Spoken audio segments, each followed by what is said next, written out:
তুমি এত অস্থির হয়েও না। অফিস কলিগরা তো ওকে নার্সিং হোমে নিয়ে গেছে, যা ট্রিটমেন্ট করার করবে।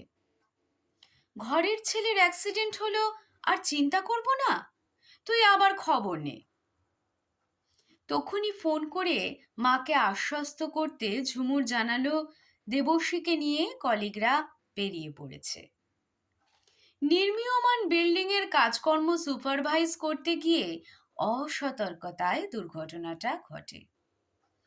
লেবাররা দেবশ্রীকে স্থানীয় হাসপাতালে নিয়ে যায়। ঝুমুর তখন মিটিংয়ে ছিল। পরে কলিগকে দিয়ে হোয়াটসঅ্যাপ করে অতি সংক্ষেপে ঘটনাটা জানায়।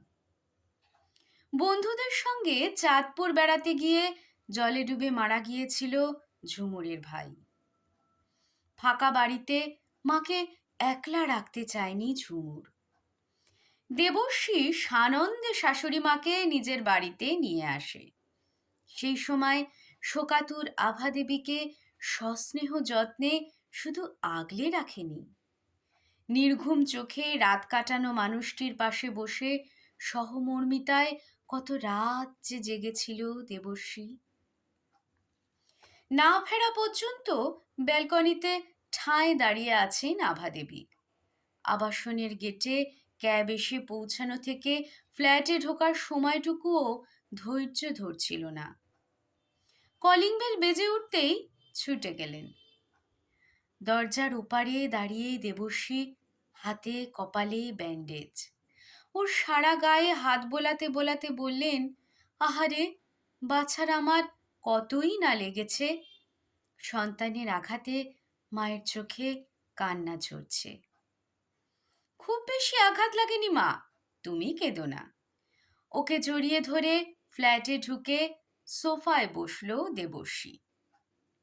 আমার খুব খিদে পেয়েছে মা। দেখছিস তো কেন চিন্তা করি। যা শিগগির খাবার নিয়ে আয়, দেবুকে আমি আজ নিজে হাতে খাইয়ে দেব। সমু একবার ফুটবল খেলতে গিয়ে মাঠে পড়ে চোট পেয়েছিল। ক্লাবের ছেলেরা হাসপাতালে নিয়ে গিয়েছিল। তারপর ওরাই বাড়িতে পৌঁছে দিয়ে গেল।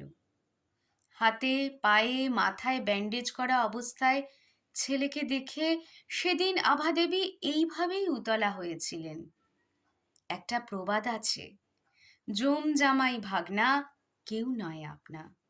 ওদের সম্পর্কটা কিন্তু এই প্রবাদটাকে মিথ্যে করে দিয়েছে। দেবশ্রীর মধ্যে মা তার মৃত ছেলেকে ফিরে পেয়েছে। নমস্কার, শুনছিলেন লেখিকা শাশ্বতী মুন্সির গল্প আপনজন। প্রযত্নে সানার গল্পের ঝাঁপি।